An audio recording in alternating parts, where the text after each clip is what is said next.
Израел тврди дека презела контрола над граничен коридор кон Египет. Продолжуваме со вестите од светот. Вчера некако фокус на внимание ставивме на Русија и Украина. Ајде денеска да започнеме со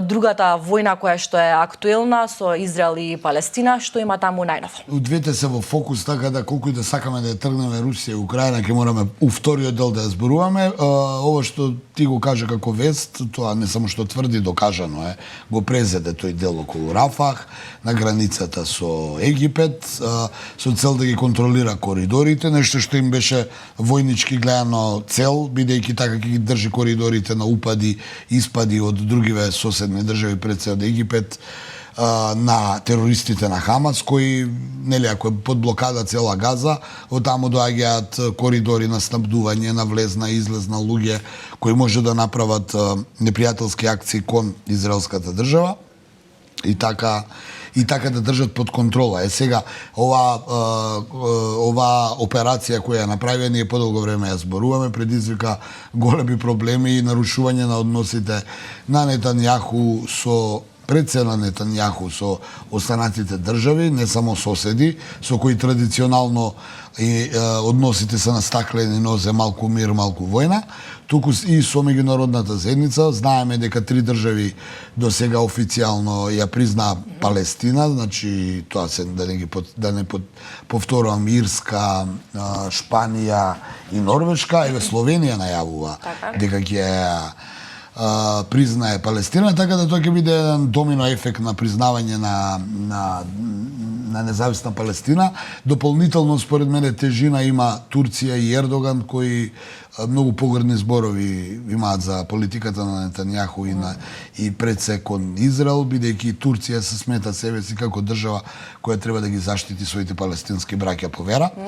Така да одамна односите меѓу Турција и Израел не се добри. Јас паметам, ти може не, но гледачите кои сме слични со години, кои ги следат овие состојби, паметиме дека по поновата историја, околу 2005-2006, да не ме фатат сега за збор, имаше еден инцидент кога израелски специјалци нападнаа турски брод, под обвинение дека таму има, не знам, некои субверзивни действија, и тоа беше голем шамар за Ердоган.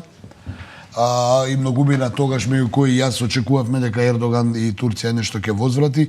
Таа не му возврати на Израел, но тогаш па до ден денеска односите им се лоши, а ако земем во предвид дека Турција е и како важен фактор не само за Блискиот Исток, туку и членка на НАТО и партнер на Соединетите Американски држави, но партнер и на Русија, че Ердоган играе една интересна роља у денешниот свет, особено што е геостратешки многу важен. Многу ми настравува дека може да дојде до тамошна ескалација на односите. Не верувам дека може нешто друго да дојде, но тогаш Нетањаху ќе има сериозни проблеми, бидејќи Турција е сепак силна држава и има меѓународен углед. И сега да се вратам, голем број на жртви има во Рафах. Повторно ќе кажам, ако целта ги оправдува средствата, онда Нетањаху ја спроведува акцијата, но голем број на жртви има хуманитарна криза, има нарушени односи, се преиспитува улогата на Израел во целата оваа приказна, не поминуваат веќе старите повеќе децениски тактики на Тел Авив, да се влезе, да се упадне, да се држи под контрола. Сега светот е сменет, еве имаме признавање на независна Палестина, исто така, само да докажам, извини, имаме независна Палестина и она што е можеби најлошо во целата ситуација, еден израелски премиер и неговите соработници се обвинети од меѓународниот кривичен суд. Да не ми побегне мислата, кога сме кај признавањето на Палестина, убаво споменак, имаме некој домино ефект. Има ли некакви предвидувања околу ова на светските анализи, колегите новинари низ светот, како би се развивало тоа, колку земји би ја признали, што значи, што ќе значи тоа? Ќе биде ли драстична промена, се најавува ли некаква драстична промена доколку еве стотина земји ја признаат Палестина? Види, ја не можам многу да коментирам дипломатија, бидејќи не сум дипломат. Она што можам да го кажам од искуство и од анализите на колегиите и светски. Анализите на колегите се исто така. Новинари не можат да знаат нешто повеќе од нас, тоа треба да излезат овие меѓународни експерти. Не излегува никој? Па воздржани се, знаеш зошто? Затоа што ова со Палестина е малце комплицирана работа, али ако ја симплифицираш, признаена е Палестина. Што тоа значи? Израел е сега агресор. Така? И официјално. Ако Русија е агресор во Украина и Израел е агресор во Така. на палестинските територии. Сега, што е Палестина? И тоа не е можеби многу дефинирано. Имаме појас Газа од една страна, одвен од западниот брег. Западниот брег, таму е Фатах, на умерената струја на поранешниот лидер Јасер Арафат. Фатах има свој премиер, да кажеме, и своја локална самоуправа. А Хамас го држи појасот Газа. Доколку е признаена Палестина, тоа значи дека тие треба да се спојат. Така ќе биде исечен Израел и ја не знам геостратешки како тоа понатаму би се однесувало. Особено што Ерусалим ќе треба да биде главен град и на Израел и на Палестина. Ако земеме во предвид дека Трамп треба да се врати под предпоставка на власт кој има големи шанси, тој инсистираше колку и да е он за миротворец и умерен и сето тоа, да ги подсетам гледачите, а и тебе ќе те подсетам, Трамп ја направи она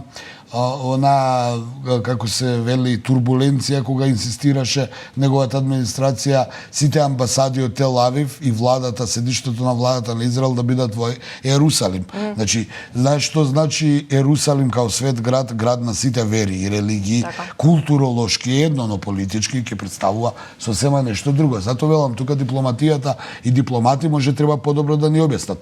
Од друга страна, признанието на Палестина треба Израел веднаш да се повлече, бидејќи е влезен во туѓа држава.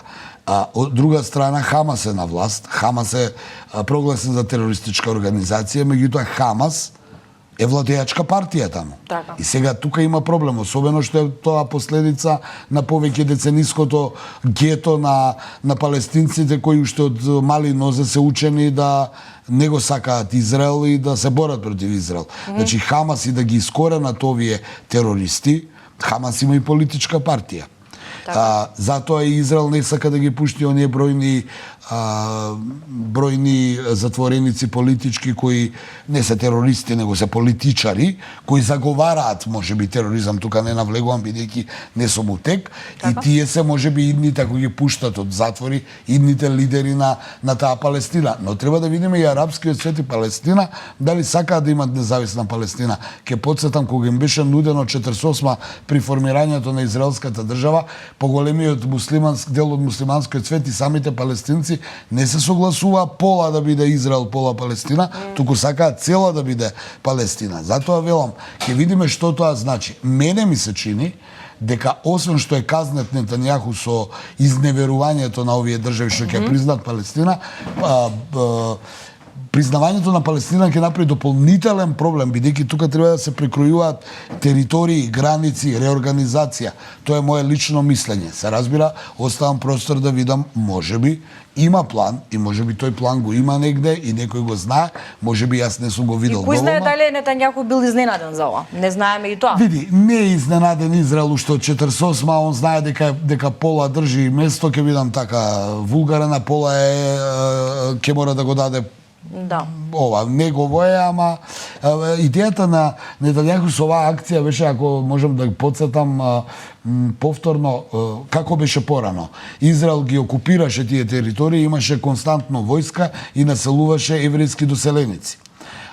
Пред 10 години од прилика се подпишаа некои договори, каде што израелската армија се повлече од тие територии, језда беа овие градови во гето, но немаше израелски војници. Со нападот на 9 октомври, или 7 октомври, не ме тикна, сега веќе заборавивме, со земањето на заложници, Израел и Нетањаху ја вратија политиката на окупирање на териториите, дури најавуваше дека ќе остане подолго време на тие територии со цел да ги контролира процесите. Што, впрочем, го направи со влезот во Рафах и контролата на граничниот премин кон Египет. Сега ќе видиме кој е следниот чекор. Ако победи, Нетањаху ќе може да преговара. Ако загуби, тогаш ќе видиме кој ќе дојде и како сето тоа ќе се направи. Затоа велам, и Украина, и Израел се заложници на Бајденовата председателски изборна трка, бидејќи и Бајден, ќе те подсетам, и неговата администрација од првин го осудуваа Израел дека не треба да прави ова, не треба да прави она, но сега изминативе денови, откако ја одобрија онаа финансиска помош, реториката на Стејт департментот е дека Израел има право да се брани, дека Израел можеби не треба да влезе во Рафак, но има право да се брани. И полека тој него практично администрацијата на Бајден не го поддржува, можеби Нетањаху, но го поддржува Израел, а за да го поддржиш сепак треба да му дозволиш на Израел да се брани. Бидејќи Израел ја води политиката Нетањаху, но не е Израел само Нетањаху. Така да ми се чини дека моје лично мислење дека ова признавање на независна Палестина освен што е историски, ќе направи голем проблем, бидејќи ние се уште не гледаме од овие големи држави да признаат Палестина. Значи, Соединените Американски држави, Русија, Да, тоа ми беше едно од прашањата, се забележували? Велика Британија, Франција. Мада Макрон, вчера го гледавме во неговиот дух и даде неколку две опасни тези. Првата дека треба да се признае, па ќе видиме дали ќе се признае. Ама знаеме и дека Франција нема баш некои добри односи со Израел како држава. И втората изјава му беше да ја префрлиме во интерес на време муабетот на Украина. Сакав пред да преминеме на Украина, дали може да чепнеме нешто околу престојните претседателски избори во Иран? Види, исламска држава Иран, таму еден е председател, тој е ајатолахот Али Хамнеи, кој по неговата смрт ќе дојде некој друг ајатолах, има исламски совет на клериците, тие на мулите, како се викаат веќе. Председателот кај нив има улога на можеби иден ајатолах, како што тоа беше Раиси, за кој се сметаше дека ќе го наследи Али Хамнеи, кој е човек кој е у години, кој е болен, нели физички, природно когаш мора да ја напушти позицијата. Мислам дека тоа се малку затворени општества. И таму не може да дојде до изненадување. Значи нема таму демократија, па сега ќе гласаат. Се знае, треба новиот председател да ги исполнува условите верски, религиозни, образовни, судски. Сите тие луѓе првим биле и верски образувани и потоа морале да бидат на исламскиот суд да суди, значи една етика, една поинаква слика, поинакво општество. Така да моје лично мислење е дека во таква држава како што е Иран не може да дојде до изненадување, не може да дојде во Аргентина што да се појави човек или во Украина да се појави некој што бил комичар у некоја 5-6 разредна ТВ серија, денеска да стане политичар. Таму и председател. Таму се е под некакова контрола. Кога ќе кажеш контрола, тоа и толку не е лошо. Се знае дека кадрите кои треба да дојдат на такви одговорни функции мора да имаат известна подкованост и бекграунд за да може да ја обавуваат таа цел. Ти можеби не памтиш, ја бидејќи ги следам, имаше еден председател пред Раиси, два председател, беше Ахмединеджад, ми се чини. Тој беше малце вон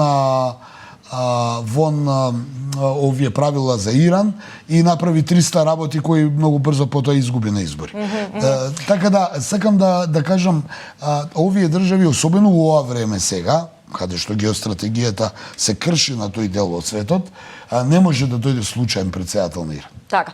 Сега кога сме кај уште малце, само кусо, денеска за Раиси, кога веќе го споменавме, Генералното собрание одржува почит, кој традиционално се случува, а Соединетите Американски држави го бойкотираат тоа. Зошто?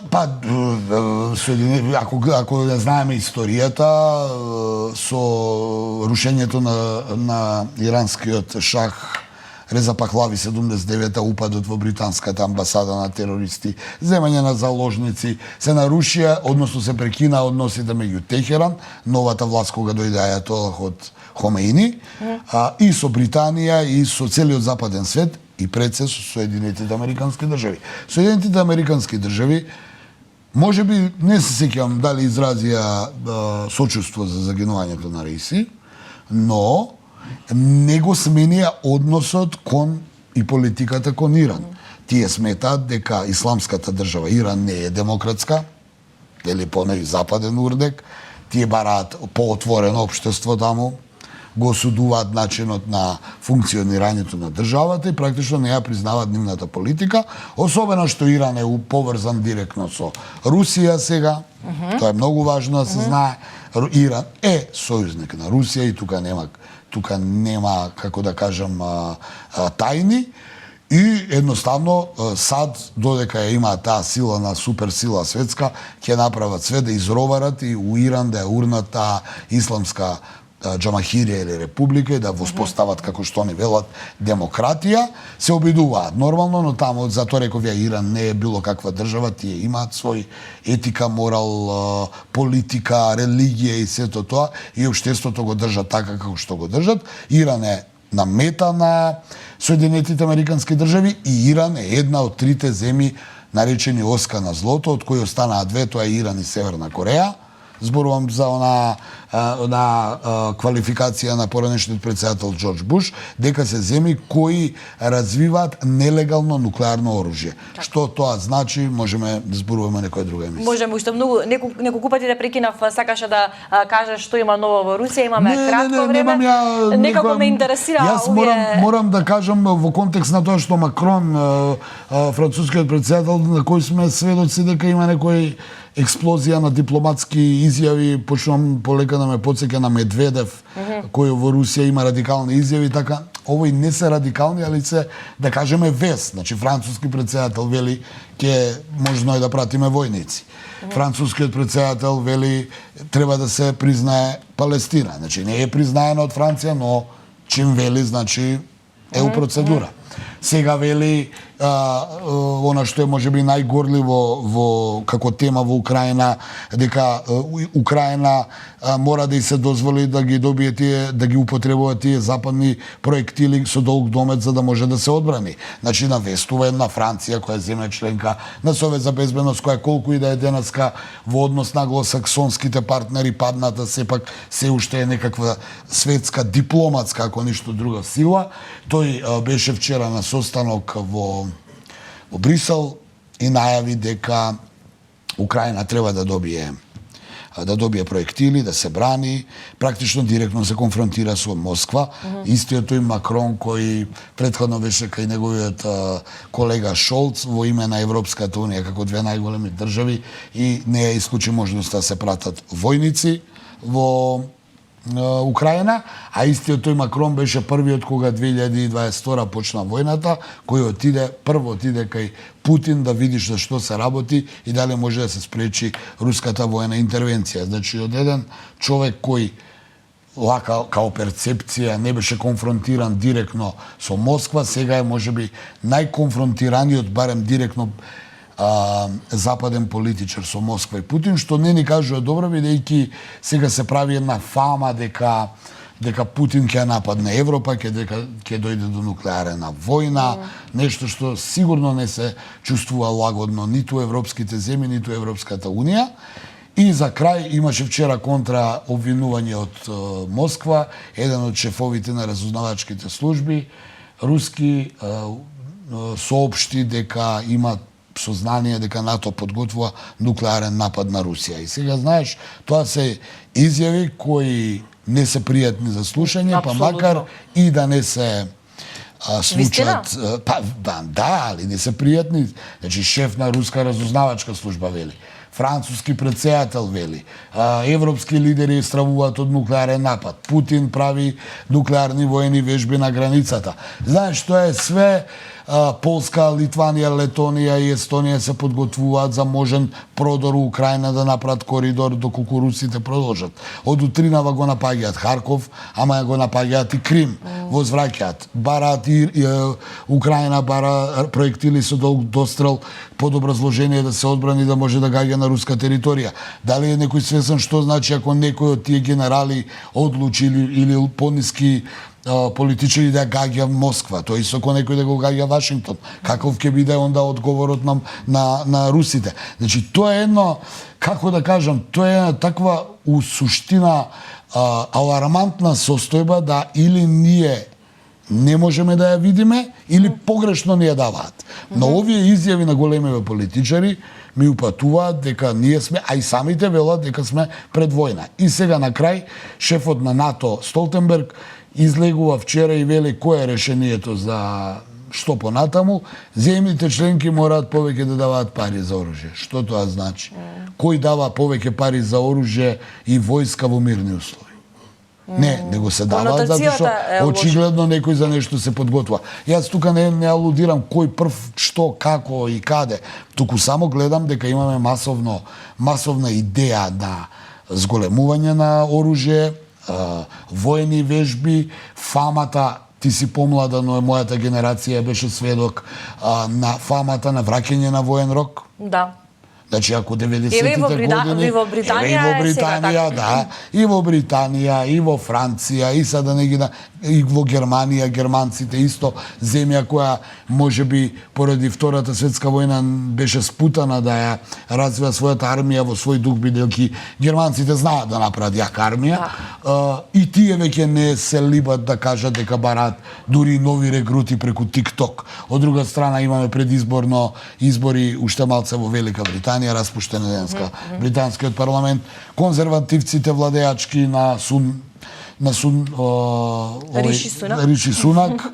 Да, толку ми е онакав впечатлив британскиот премиер, него не знам, следам политика. За жал, мислам тоа не е само моја грешка.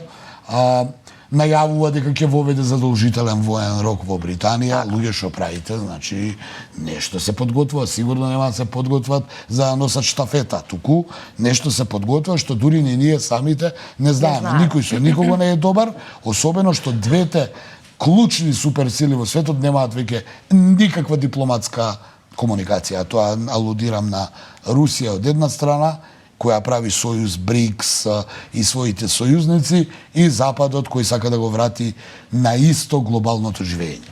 Благодарам, Андоновиќ. Задоволство беше да се разговара со тебе како и секогаш.